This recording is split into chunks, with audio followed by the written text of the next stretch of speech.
Okay, so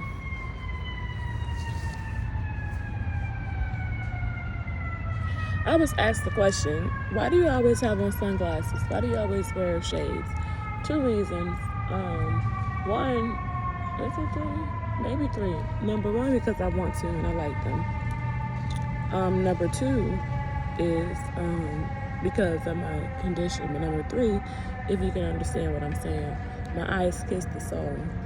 And a lot of times when I look into people's eyes, they don't have love in their soul. They have a lot of hatred and anger, and eye contact isn't there anyway. But the words of their mouth and the meditation of their heart, we don't meet eye to eye. So I keep my shades on in a world full of people who are coming into knowledge and awakening but aren't there yet. It's going to take like a big event for the human mind to actually understand what's going on with the shifting of the earth. But as I'm shifting with the earth's vibration, I'm also discovering that my body doesn't like fear, the soul purging.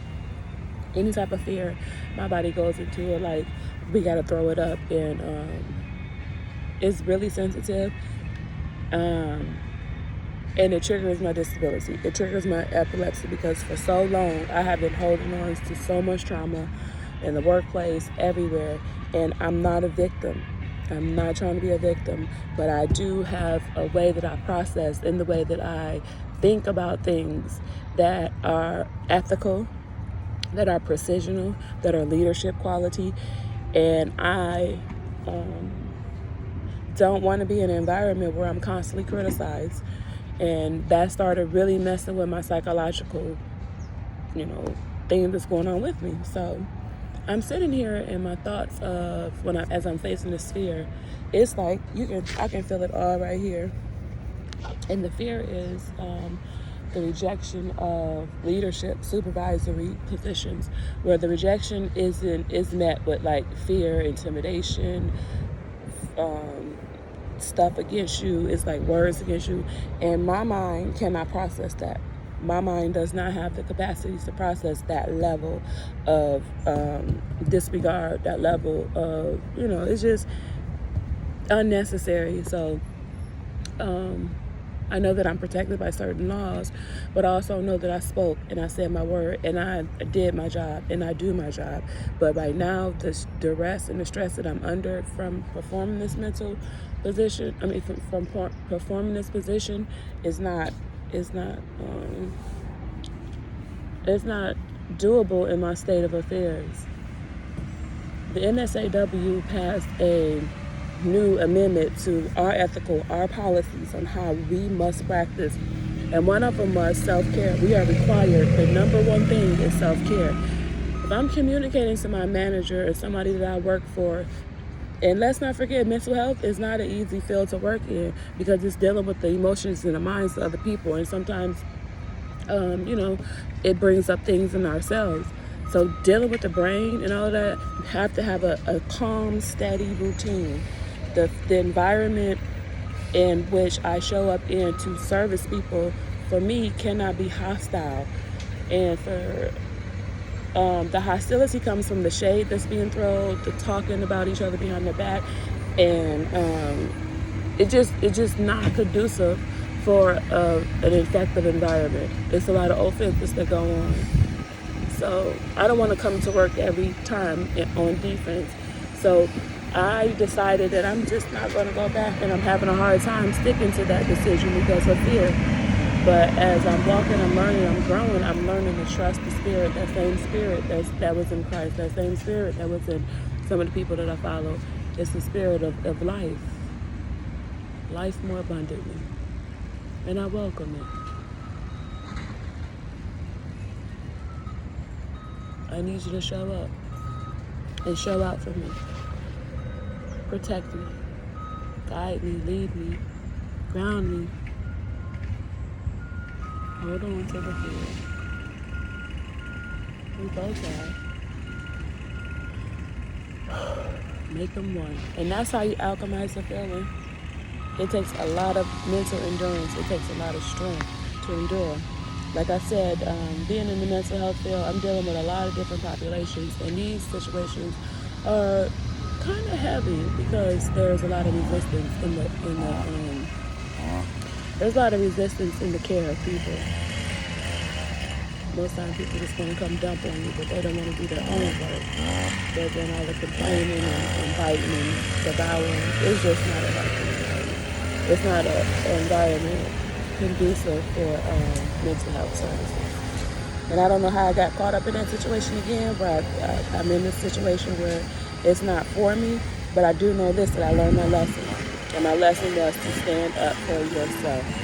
If you need to go to the doctor, Jason says I'll go to the doctor, that is what I'm going to do. I'm not going to just leap and jump back into an assignment that obviously I'm not capable of doing per even all of these incidents and these things that you have going on, which are both-based sides. I just need to take care of myself, and I need more resources on this job and accommodations.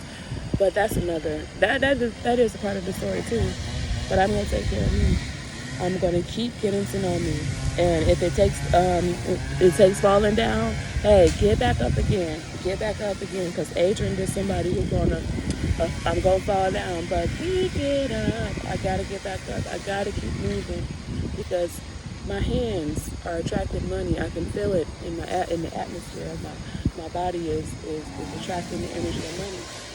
And to be emotionally unstable in money, that is how you end up with poor leadership. Poor leadership, they get positions, they get salaries, that whatever it is, the power goes to their head. And then they lose all ability to just be aware, I've been dealing with that a long time, and I see it. And I ain't even mad at you. I ain't mad at you because it's all business at this point. But I just know I won't put up with it. So until I'm ready to confront that situation, I legally have 15 days. I'm going to just let it rest. I thought there were care coordinators. I thought there were people who in the office who followed up on the clients. Where is the person that's following up on the staff members and giving information to the other staff members? Why can't that be set up? Oh, it's on me now. It's all on me. Yeah, but I'm telling you that I'm sick. And I'm telling you that I can't do it. I'm telling you that I'm throwing up negative emotions, and you just don't get it. I have to go. It's abuse. It's the same abuse that I went through with my divorce. It was just no meeting of the mind. And it was more so, I said do it, you better do it. I treat you differently from how I treat other people. You don't get to say nothing, you don't get to speak. And I'm looking like, listen, my eyes kissed my soul one day, and I was like, no, never again. I don't care what label he has. I don't care how long we've been together. This here, it stopped immediately. There was a target. That spirit, that's not coming with me to this quote new earth. That is what I'm alchemizing. That is what I'm looking at and observing because I got somewhere to go. I have somewhere to be, and I know it's going to be on time, but I don't want to be standing there not ready. I'm going to be ready. Hold on. Okay, sorry about that. I had to take a break. So yes, I took off and I am practicing EMDR. I am practicing CBT. I am practicing DBT. I am practicing these things on me because I have a diagnosis. And my diagnosis, my conclusion is I am CPTSD. Now I don't need a sob story because I've seen this before. What I have not done is actually practice and put into practice how I'm going to stand strong in my decision to accept who I am. What's the plan? You better believe if I was like 14, 15, 23 and all that stuff with a lot of energy, no problem. I can stay up at night. I can stay up all night and get stuff done. But it was also under working conditions where I was feeling appreciated. So, yeah, not whatever. That's what it is.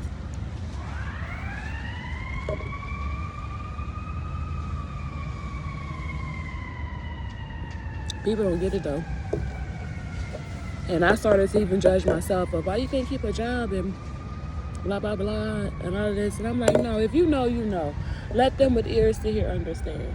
There is no victimization. There is no victimization. There is a collective of us who are experiencing psychological abuse at the job, in the hands of the law and policies, and nobody's holding a lot of these companies, these LLCs, accountable.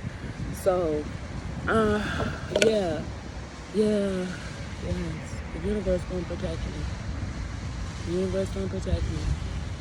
Because I have to be obedient to what I'm being told to do from the inside, and I'm being told to stand strong, to stand, to fight, to advocate for myself. I need a break, and the position isn't. We're not working out. So why won't they just issue me a termination letter?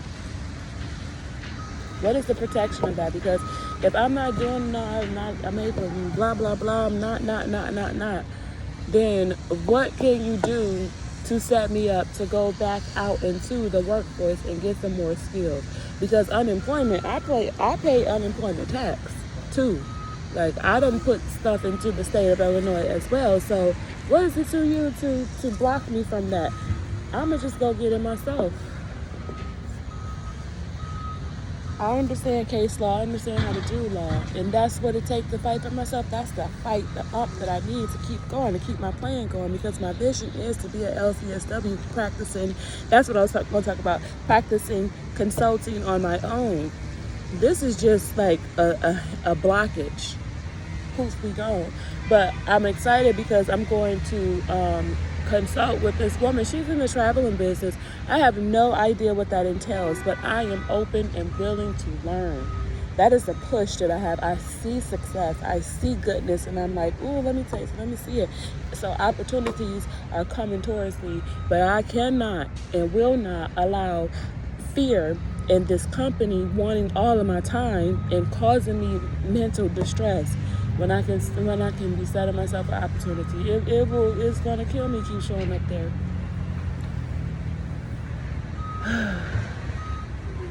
We're not a good fit.